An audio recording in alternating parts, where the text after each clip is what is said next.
ठीक है भाई, फर्स्ट क्वेश्चन लिखना। ठीक है, आज हम क्या करेंगे, जितने भी इंपॉर्टेंट एमसीक्यूज है तुम्हारी फिजिक्स के, ठीक है, जितने भी इंपॉर्टेंट एमसीक्यूज है यूनिट फर्स्ट के, यूनिट सेकंड के, जितने हम देखेंगे कितने यूनिट हो सकते हैं आज। ठीक है, इंपॉर्टेंट एमसीक्यू करेंगे और कुछ कंसेप्चुअल क्वेश्चन भी करेंगे। ठीक है, तो फर्स्ट क्वेश्चन हमारे पास क्या रहेगा, हमें बोल रहा है इवैल्यूएट करना है। नोट कर सकते हो आप साथ साथ क्वेश्चन सर कर देते हैं। हमें लिमिट दी हुई है r से इंफिनिटी और उसके बाद हमें इस तरह से इवैल्यूएट करना है।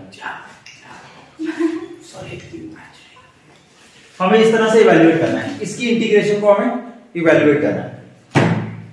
तो कैसे करेंगे, ठीक है, साथ साथ में करते रहना। ठीक है, आता है किसी को? Yes sir. सीधे इंटीग्रेशन ही एक तरह से हमें लिमिट दी हुई है, ये डेफिनेट इंटीग्रल होगा क्योंकि यहाँ पे हमें लिमिट दी हुई है r से इंफिनिटी। लिमिट क्या दी हुई है? r से इंफिनिटी। अब सबसे पहले मुझे क्या करना है, आपको पता है इंटीग्रेशन में से कांस्टेंट को बाहर निकाल देना है। आपको पता है g की वैल्यू मेरे पास कांस्टेंट होती है, g की कुछ वैल्यू होती है ना, नंबर होता है, वो कांस्टेंट होता है। ये मेरे पास मास क्या होता है, कैपिटल M और स्मॉल m, ये मेरे पास मास है। ये क्या होता है? मास भी एक कांस्टेंट होता है। तो इंटीग्रेशन से कांस्टेंट को बाहर ले लेना, इंटीग्रेशन से कांस्टेंट को बाहर, तो मैं किसको बाहर लूंगा? g m को। तो लिमिट मेरी r से इंफिनिटी रहेगी और 1 upon x square into dx। डंडा है, कोई तू डंडा ले बस, जल्दी से डंडा ले। लोहे का बड़ा पतला तो सर जी, दे सर ये। ठीक है, अब आगे देखो भाई, कोई चोंच बंद रखना। ठीक है, अब आगे देखो भाई, यहां तक किया, पता चला सबको? पता चला आपको? अब मैं आगे क्या करूंगा, अब भाई आगे कैसे करेंगे, ये x की पावर 2 है, x रेस टू पावर कितनी है बोलो भाई? 2। ऊपर जाके माइनस में माइनस हो जाएगी। ठीक है, ऊपर जाके किसमें हो जाएगी? माइनस में। वेरी गुड, ठीक है ना। अब आपको पता है x raise to power n की इंटीग्रेशन क्या होती है? x n plus 1 upon n plus, हाँ ठीक है ना Rajdev? Yes sir. x n की इंटीग्रेशन क्या होती है? x raise to power n की x n plus 1 upon n plus 1। ठीक है ना, तो करो भाई इसको सॉल्व। और लिमिट मेरी कहां से चल रही है? r से इंफिनिटी। ठीक है भाई, अब मैं इसको रफ में कर रहा हूं भाई, ठीक है ना, इसकी इंटीग्रेशन जो है तो कैसे करूंगा भाई? इधर देखो क्या आ जाएगी मेरी x n plus 1 upon n plus 1 किसके इक्वल आ गई? 1 अपॉन माइनस 1 अपॉन x के। माइनस 2 प्लस 1 मेरे पास माइनस 1 आ गया और x raise to power minus 1 तो नीचे जाएगा तो x रेज टू पावर 1। तो मतलब इसकी इंटीग्रेशन मेरे पास किसके इक्वल है? किसके इक्वल आ रही है मेरे पास? इसकी जो इंटीग्रेशन है किसके इक्वल आ रही है मेरे पास? यहां पे आप देख रहे हो minus 1 upon minus 1 upon x और मेरे पास अपर लिमिट कितनी है? इंफिनिटी। और लोअर लिमिट कितनी? हाँ, इधर तक किसी को डाउट है? ठीक है बेटा, ये सारे क्वेश्चंस आपके प्रीवियस एग्जाम में आए हुए। Yes sir. ठीक है, सारे क्वेश्चन आपके प्रीवियस एग्जाम में आए। सर एक चाहिए, इनको वहां पे इधर ऐसे चक्कर लगाता हूं मैं स्टूडेंट को। ठीक है चलो ठीक है, ये बंद कर दे भाई, बंद कर दे, वीडियो खराब हुई कैसे ऐसे बंद कर। अब आगे देखना भाई, यहां तक सबको पता चल रहा है? yes, बोल सकते हो भाई? ठीक है ना, यस सर। फालतू बातें नहीं करनी बस। ठीक है, यस सर। अब आगे यहां से कैसे मैं इसको सॉल्व करूंगा? एक बार आपने इधर अपर लिमिट डालनी और एक बार यहाँ पे सनी, इधर देखो, एक बार यहाँ पे अपर लिमिट डालनी है। ये मैथ्स में भी होता है इंटीग्रेशन, ठीक है ना। यहाँ पे अपर लिमिट डालनी और एक बार डालो, एक बार अपर लिमिट एक्सीएफ पे एक बार क्या डालना है? इंफिनिटी। ठीक है, एक्सीएफ पे मैंने एक बार क्या डाला? इंफिनिटी। और एक बार फिर आपने लिखना है upper limit minus lower limit और एक बार एक्सीएफ पे क्या डालना है? ठीक है, बात समझे? ये माइनस किसी को भाई कंफ्यूज तो नहीं कर रहा है? ये माइनस नो सर। एक बार मैंने 1 अपॉन x में x की जगह पे मैंने इंफिनिटी डाला और एक बार x की जगह पे r डाला और बीच में माइनस डाल दिया। Upper limit minus lower limit. आगे भाई फिर तुम समझदार हो भाई, इस तरह से सिंपलीफाई करना। 1 अपॉन इंफिनिटी 0 होता है, आपको पता है? लिख लो भाई, इसको नहीं पता है 1 अपॉन इंफिनिटी किसके इक्वल होता है? 0 के इक्वल होता है। तो यहां से अगर मैं इसको सिंपलीफाई करता हूं तो मेरे पास क्या आएगा, ये 0 आ गया और प्लस 1 अपन आ गया। तो मेरे पास अगर मैं इसको आगे करूंगा तो सिंपलीफाई g m अपन आ गया। तो मेरे पास इसकी जो इंटीग्रेशन है ये हो जाएगी g capital M small m अपन r। लिखो भाई what is the dimensional formula for, ये क्वेश्चन हम ऑलरेडी कर चुके हैं पर एक बार फिर से करो, ये आपने खुद करना है। व्हाट इज द, लिखो question, what is the dimensional formula for, what is the dimensional formula for,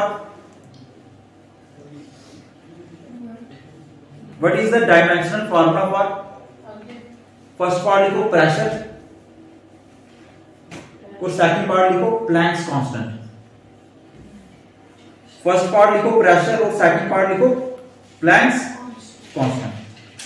ठीक है, जल्दी से करके बताओ। हाँ, प्रेशर का क्या है? हाँ भाई देख लो इसको, इधर देख लो भाई, जिसको पता नहीं चला एक बार इधर देख लो, जिसको पता नहीं चला एक बार इधर देख लो। पहले किसका पूछ रहा है? प्रेशर का। इधर देख लो भाई, जिसको पता नहीं चला। आपको पता प्रेशर किसके इक्वल होता है? Force upon area. ठीक है ना, प्रेशर। अब आपको पता फोर्स की डायमेंशन क्या होती है? ml minus 2। इसको फोर्स की डायमेंशन नहीं पता, वो force equal to mass into acceleration होता है, वहां से निकाल सकते हो। और एरिया की डायमेंशन क्या होती है? एरिया होता है length into breadth, L square. इसकी डायमेंशन जाएगी। और एल स्क्वायर को अगर आप ऊपर ले जाते हो, ये एल की पावर 1 है और एल स्क्वायर को ऊपर ले गए तो एल रेशियो और माइनस 2 हो जाएगा। इसको सिंपलीफाई करोगे तो एल रेशियो और माइनस 1 आएगा, तो टी रेशियो और माइनस 2। ठीक है, प्रेशर की डायमेंशन क्या आएगी मेरे पास? एमएल लिख सकते हैं, डायमेंशन है मेरे पास, ऐसे लिखना है, डायमेंशन ऑफ पी क्या है मेरे पास? एमएल रेशियो टू पावर -1 और टी रेशियो टू पावर -2। समझ आ रही बात? Yes sir. अब आगे निकालनी है प्लैंक्स कांस्टेंट। कैसे निकालनी है प्लैंक्स कांस्टेंट की? वैसे तो किसी भी फॉर्मूले से निकाल सकते हो, पर सबसे इजी कौन सा फॉर्मूला रहता है? E = h min। ठीक है, बात समझ आ रही है? एक हमारे पास फार्मूला होता है energy equals to h nu. Nu यहाँ पे मेरे पास फ्रीक्वेंसी है, यहाँ पे h क्या है मेरे पास? दीपक h क्या है यहाँ पे? प्लैंक्स कांस्टेंट है। क्या है? Planck's constant. ठीक है भाई, तो निकालो भाई। हाँ, प्लैंक्स कांस्टेंट की निकालो भाई यहाँ से जल्दी से। एनर्जी की डायमेंशन क्या होती है? कोई सी भी एनर्जी की डायमेंशन निकाल दो, काइनेटिक निकाल दो, पोटेंशियल, जिसका फार्मूला तुम्हें लाना है। अगर काइनेटिक का निकालना है किरण, अगर काइनेटिक का निकालना है तो हाफ एम स्क्वायर -2 ठीक है ना, निकालो भाई। ठीक है, सबसे पहले यहां से h किसके इक्वल आएगा? E/, ठीक है भाई। Yes sir. अब आगे कैसे सॉल्व करना है इसको? h = E/ν होता है। ठीक है भाई, देख लो एक बार। एनर्जी भाई, काइनेटिक एनर्जी की डायमेंशन निकालो, पोटेंशियल की निकालो, तो जिस मर्जी की निकालो। ठीक है, ठीक है भाई। काइनेटिक एनर्जी का क्या फार्मूला होता है? ठीक है, तो मास की डायमेंशन m होती है, वेलोसिटी L t - 1 होती है, और इसका स्केयर है तो इधर इस तरह से। काइनेटिक एनर्जी की डायमेंशन मेरे पास क्या आ गई? ml square t raise to power -2। क्या आ गई मेरे पास? ml square t raise to power -2। तो करो भाई यहाँ पे पुट करो E-1 और न्यू तुम्हें पता है 1/t के इक्वल होता है। फिर न्यू होता है, इसका फार्मूला क्या होता है? 1/, और t की डायमेंशन क्या होती है? t की टाइम की डायमेंशन t होती है। ऊपर जाएगा तो जब बता रहे हैं कि कोई फाल्ट नहीं है सर कुछ नहीं। ठीक है, तो t रेज़ टू पावर -1। इसको सिंपलीफाई कर लो भाई। सर आप 2 -1 t -1, तो ये डायमेंशन आपकी दिस इज ऑल अबाउट ये डायमेंशन आ गई किसकी? Planck's constant. तो प्रोडक्ट आ गई दुनिया। अच्छा भाई, क्वेश्चन लिखना y = लिखो भाई क्वेश्चन।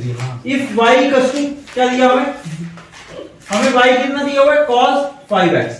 तब हमें क्या बोल रहा है? dy/dx निकालो। क्या बोल रहा है? dy/dx। हमें क्या निकालना है? dy/dx निकाल सकते हो भाई? ठीक है ना, जिसको आता है करो, जिसको नहीं आता है इधर देखो भाई। सर हां ठीक है भाई, तो मेरे पास y क्या दिया हुआ, मैंने सिंपली इधर लिख लिया cos 5x। ठीक है ना, आपको पता है cos x की मेरे पास डिफरेंशिएशन क्या होती है? सौरभ, cos x की डिफरेंशिएशन क्या होती है? -sin x। तो cos 5x की क्या होगी माइनस साइन x की यहाँ पे क्या 5x है, लेकिन 5x की अगेन होगी क्योंकि होना x सही था लेकिन है क्या 5x, तो अगेन होगी। बताया था ना मैंने डिफरेंशिएशन में रूल, चेन रूल बोलते हैं इसको, ठीक है। फिलहाल हम इधर बात नहीं करेंगे, इधर सीधे इसको कैलकुलेट करेंगे। और आपको पता है इधर देखो भाई डिफरेंशिएशन में से 5 बाहर आ गया और x की डिफरेंशिएशन 1, तो मेरे पास क्या आ गया cos 5x की मेरे पास डिफरेंशिएशन क्या आ गई माइनस 5 sin 5x। नोट कर लो, जिसको डाउट है वो पूछ सकते हो। लिखना find the dimensions of a and b। लिखो भाई क्वेश्चन, लिखो भाई find the dimension of a and b, find the dimension of a and b in the equation, find the dimension of a and b in the equation. काफी बार exam में पूछा गया, ठीक है क्वेश्चन। ये हमारा क्वेश्चन कहां से रहेगा, एप्लीकेशन ऑफ डायमेंशन एनालिसिस से। p plus a upon b square, ये हमें इक्वेशन दी हुई है, घबराना नहीं है भाई इस इक्वेशन को देख के, इसमें हमने सीधे सीधे, ठीक है, ये हमें इक्वेशन दी हुई है। Find the dimension of a and b, a और b की डायमेंशन आपने निकाली, ये आपको इक्वेशन दी हुई है। और लिख लो भाई साथ में where p comma v comma r comma t are pressure, volume, universal gas constant and thermodynamic temperature, ठीक है। यहाँ पे मेरे पास क्या है, p प्रेशर है, प्रेशर, v वॉल्यूम है, r मेरे पास क्या है, r क्या होता है गैस कांस्टेंट, और t क्या मेरे पास थर्मोडायनेमिक टेम्परेचर, ये सीधे टेम्परेचर समझो, ठीक है भाई। यूनिवर्सल गैस कांस्टेंट, बात समझ आई। अब इधर आप देख, मुझे एक चीज बताओ, मैंने आपको ये क्वेश्चन ऑलरेडी करवाया भी होगा, ठीक है ना, कुछ बच्चों को, और जिसने नहीं किया होगा एक बार देख लो, ठीक है, ठीक है। अब ध्यान से देखना, सबसे पहले इधर देखो, ये मेरे पास प्रेशर है, ये P क्या मेरे पास प्रेशर है, प्रेशर में हमेशा प्रेशर ऐड होता है, और ये मेरे पास वॉल्यूम है, और वॉल्यूम में हमेशा वॉल्यूम ऐड होगी या वॉल्यूम सब्ट्रैक्ट होगी। बात समझ आ रही है मैं क्या बोल रहा हूँ? तुम दुकान में जाते हो चीनी लेने, तुम कितनी चीनी ली, तुमने 5 केजी चीनी ली, कितनी चीनी ली, लेकिन लेनी कितनी थी 10 केजी लेनी थी। तुम घर में गए वापस, तुम्हें घर से फिर से भेजा कि 5 केजी चीनी और लाओ, कितनी और लानी थी, पहले कितनी लाई थी 5 केजी, अब फिर से कितनी और लानी, मतलब केजी में 5 केजी में 5 केजी को ऐड किया ना आपने, ऐसा तो नहीं है केजी में सेंटीमीटर को ऐड कर दिया, केजी में केजी को ऐड करना है। अब उल्टा केस भी हो सकता है, तुमने 10 केजी चीनी लिए लेकिन घर में बोला था भाई 5 केजी लाना, तो दुकान में गए 5 केजी चीनी उसको वापस दी, मतलब केजी में से केजी को सब्ट्रैक्ट किया और केजी में केजी को ऐड किया। समझ आ रही है तुम्हें अश्वनी? ठीक है ना।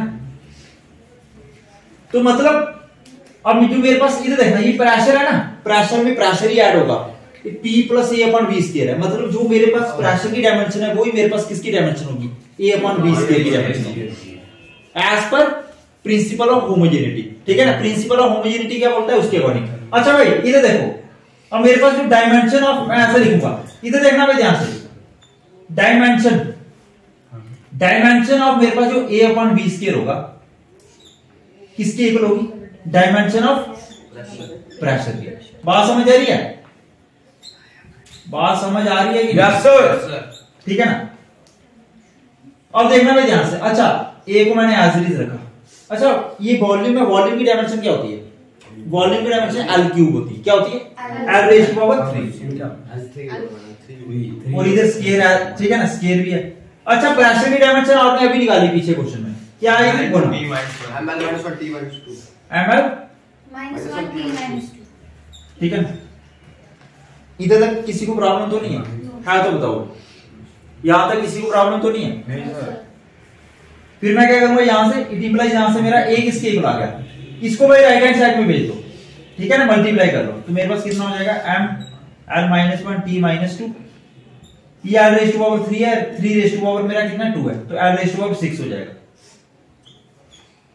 ठीक है ना। और अगर मैं इसको सिंप्लीफाई करता हूं, अगर आप इसको सिंप्लीफाई करते हो तो क्या आएगा हमारे पास, m l raise to power 5 t raise to power minus 2, तो ये मेरी डायमेंशन आ गई किसकी, एक ही डायमेंशन मेरे पास ये आ गई। बात समझ आई, एक ही डायमेंशन मेरे पास क्या है, ये आ गई एक ही डायमेंशन, ठीक है ना। इस तरह से निकालें। अभी तक आपने डायमेंशन के जो क्वेश्चन किए थे उसमें सीधे पूछ रहा था कि प्रेशर की डायमेंशन निकालो, ठीक है, एनर्जी की निकालो, ठीक है, फोर्स की निकालो, लेकिन इधर इस तरह से निकालना है, ठीक है। अब अगर मुझे और किसकी डायमेंशन निकालनी है, इस बी की डायमेंशन भी निकालनी है। अब देखो ये बी मेरे पास वॉल्यूम है, वॉल्यूम से वॉल्यूम ही निकलेगी, वॉल्यूम से वॉल्यूम ही निकलेगी, तो मतलब जो वॉल्यूम की डायमेंशन होगी वही मेरी बी की डायमेंशन है। तो लिखो भाई, इधर मैं इसको आगे सॉल्व कराता हूं। लिखो भाई डायमेंशन ऑफ बी हमारे पास किसके इक्वल होगा, डायमेंशन ऑफ वॉल्यूम के, डायमेंशन ऑफ वॉल्यूम के। अच्छा, डायमेंशन ऑफ वॉल्यूम क्या होती है शिल्पा, डायमेंशन वॉल्यूम की डायमेंशन क्या होती है, L रेज़ टू पावर 3। बोलो L रेज़ टू पावर 3। नहीं, बाकी कोई नहीं बोलेगा, शिल्पा बोलेगी। बोलो L रेज़ टू पावर 3। हाँ, और ये कैसे आई डायमेंशन इसकी, बहुत बढ़िया। ओ भाई एक मिनट, ये L रेज़ टू पावर 3 इसकी डायमेंशन कैसे आई, मेरे से पूछो। मैं नहीं बताऊंगा।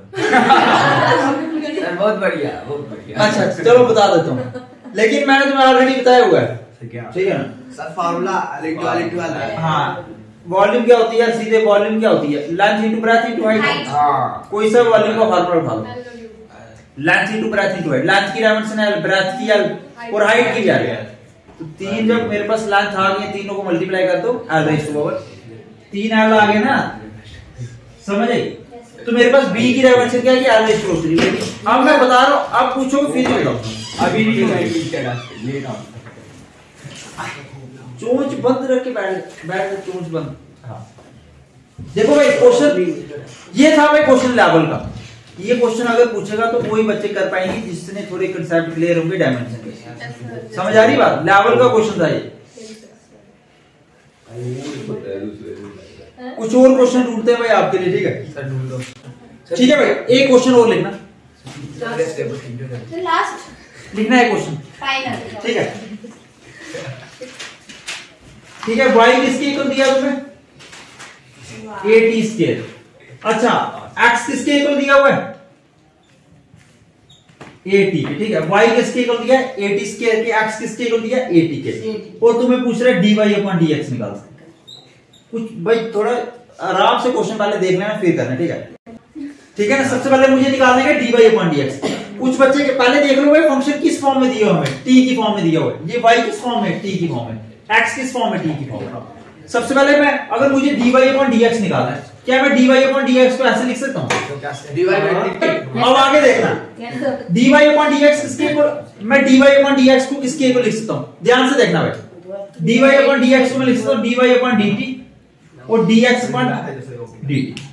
लिख सकता हूँ कि नहीं, अक्षय और सौरभ लिख सकता हूँ कि नहीं, dy/dx किसके इक्वल है, dy/dt dx/dt। अच्छा, मतलब अगर मुझे dy/dx निकालना है तो मुझे सबसे पहले dy/dt निकालना पड़ेगा, फिर dx/dt और फिर इन दोनों को डिवाइड करना पड़ेगा। तो मैं कैसे निकालूंगा, सबसे पहले dy/dt निकाल दो भाई आप।